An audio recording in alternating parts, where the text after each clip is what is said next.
dictionary. It actually means a foul-mouthed person. The bridge ahead of us is London Bridge. The old London Bridge was sold to the McCulloch Company of America at a cost of over £1.25 million. Dismantled stone by stone, carefully numbered, shipped across the Lake Havasu in the Arizona desert and rebuilt.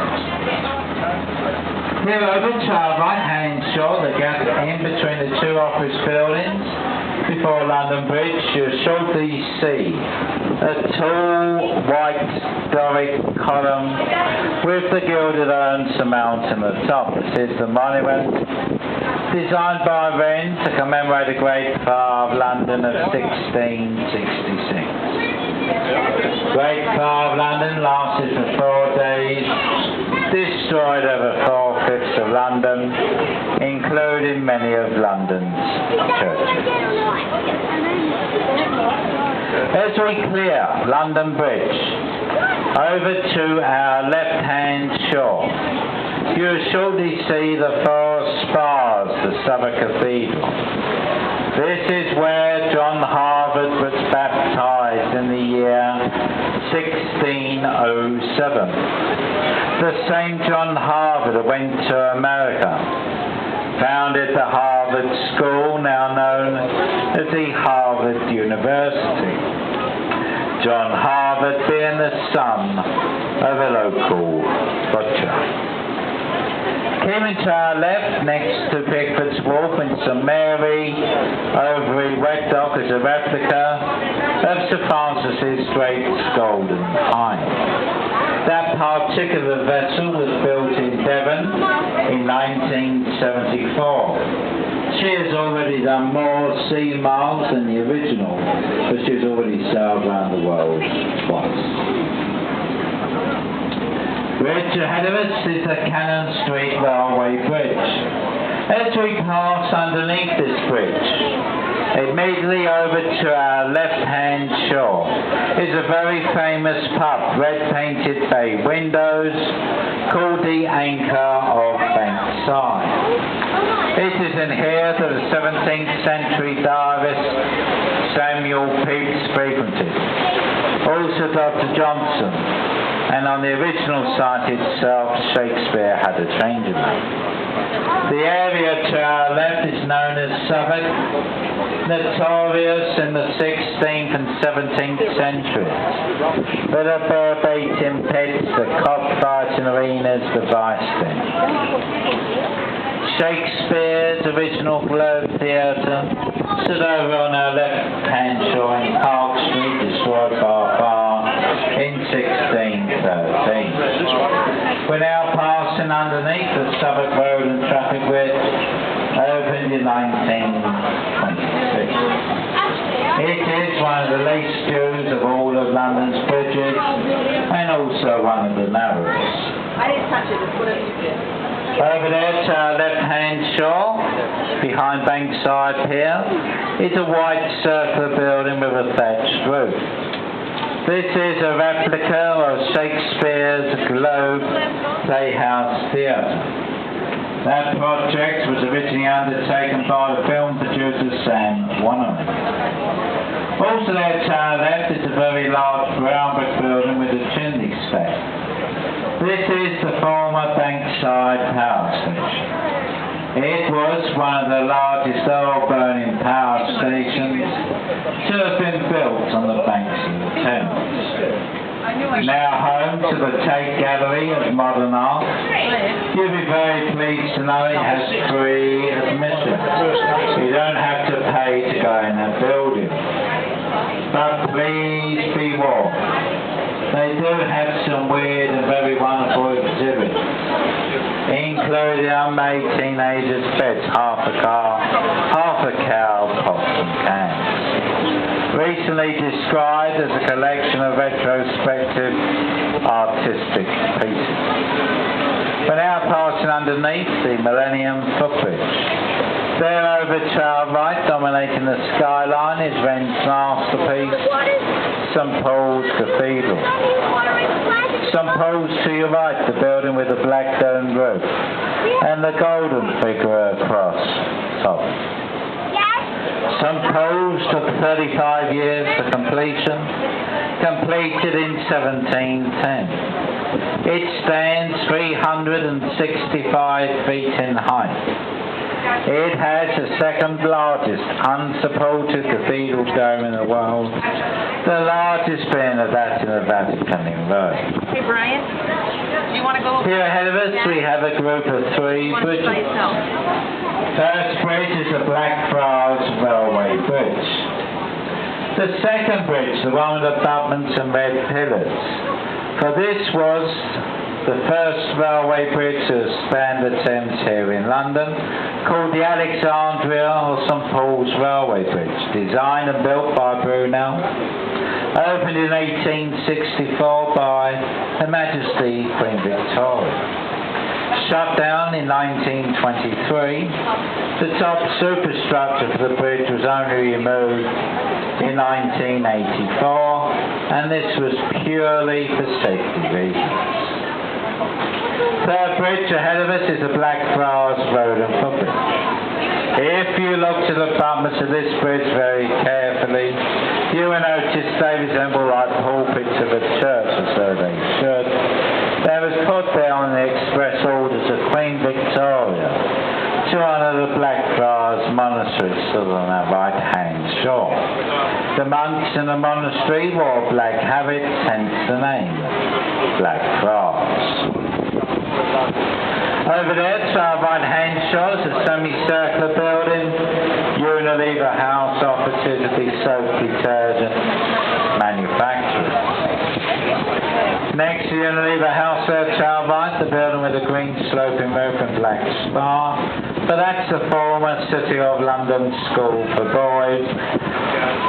One of the oldest schools in London. Very many of our elder statesmen and politicians have all been educated there, and I do think it's time that one or two of them should go back there once more.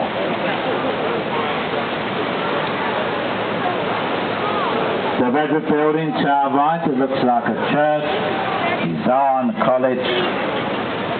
A college of theology for our clergy. Many of our clergy are trained there. They do boast in having perhaps one of the most finest libraries in the world. They have Queen Victoria's personal Bible and some of the first edition books printed on Caxton's printing press. This black and white painted vessel to our right, the President. Built in 1909 for the British Navy as a Flower class frigate. She saw active service during the First World War in the China Sea. She was actually used as a gunboat.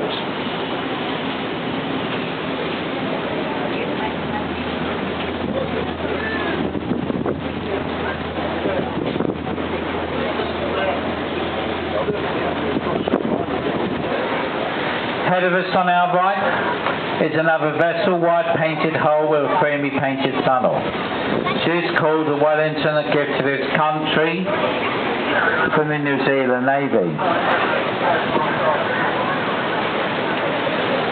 She is now used by the Honourable Company of Master Mariners as the London headquarters. To be a member of that company, like myself, you must have been a master of a ship at sea or a ship owner.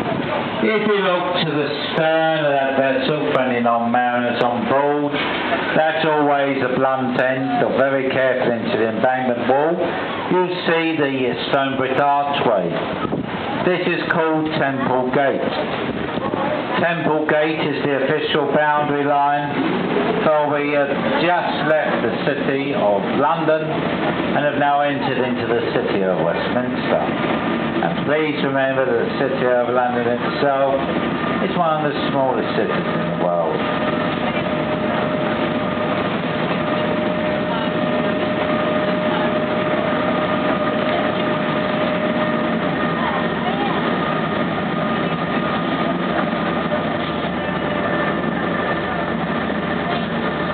Here to our left behind the trees is a large concrete structure with a computer display board. This is a National Theatre.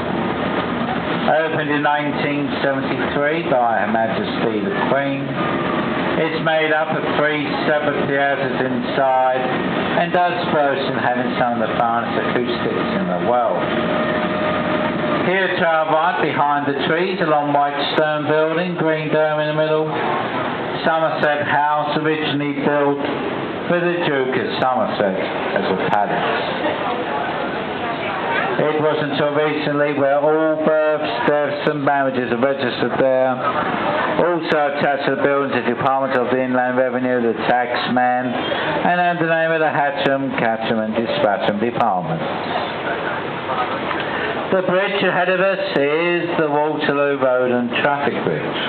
This bridge is very affectionately called the Ladies' Bridge, for it was mainly built by young ladies during the war years of 1939 to 45.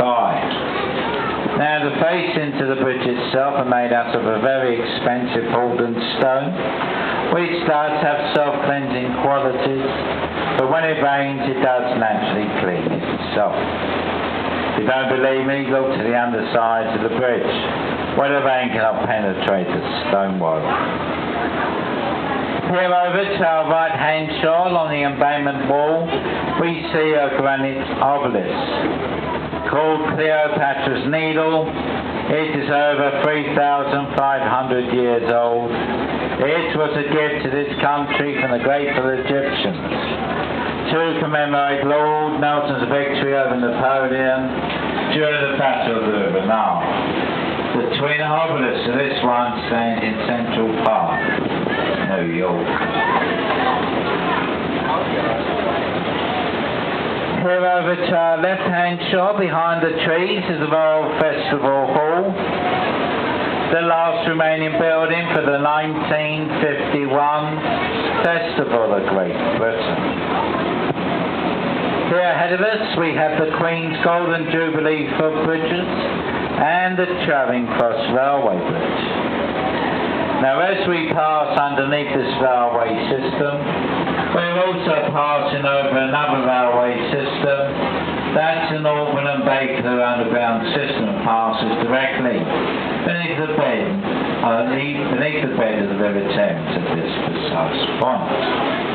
Now as we clear the bridges over to our right-hand shore, behind the trees is a Gothic-style building with a black spiky roof, known as Whitehall Court Mansions, former home to the Liberal Club, Lloyd George and George Bernard Shaw.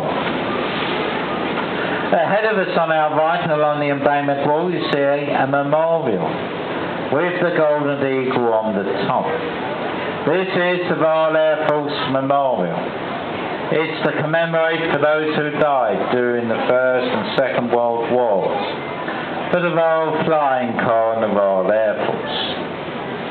The golden eagle itself weighs in the region of 2.5 tons. It's decorated in gold leaf. The headed eagle itself points directly towards the French coast, where many of the young airmen and their women actually lost their lives. Here to our left is the magnificent London Eye.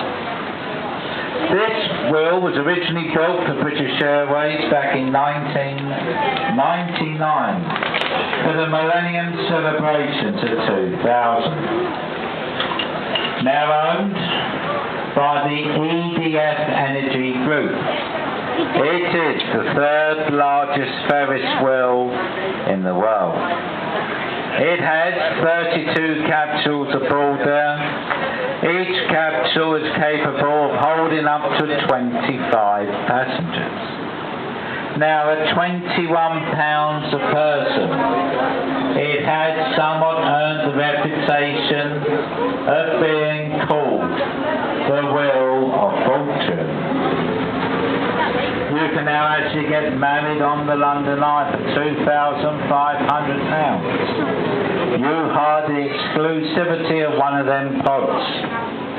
You and your wedding party board at the bottom. You exchange your vows on the way up to the very top.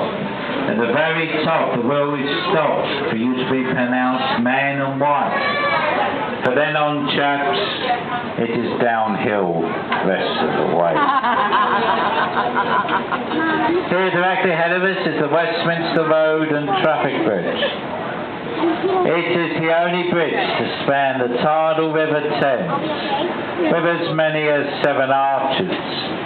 It was built from the proceeds of a state lottery in 1862. Don't squish my eyeglasses. The lamps on top of the bridge are made out of captured enemy artillery from the Crimean War and are decorated in gold leaf. Here over to our right is the magnificent Big Ben, officially called St Stephen's Clock Tower and Chapel. Big Ben is simply the name of the bell inside of that tower. Adjoining St Stephen's Clock Tower and Chapel to our right, Houses of Parliament. The very tall tower there to your right, that you see the Union Jack flying from, this is actually called the Victoria Tower.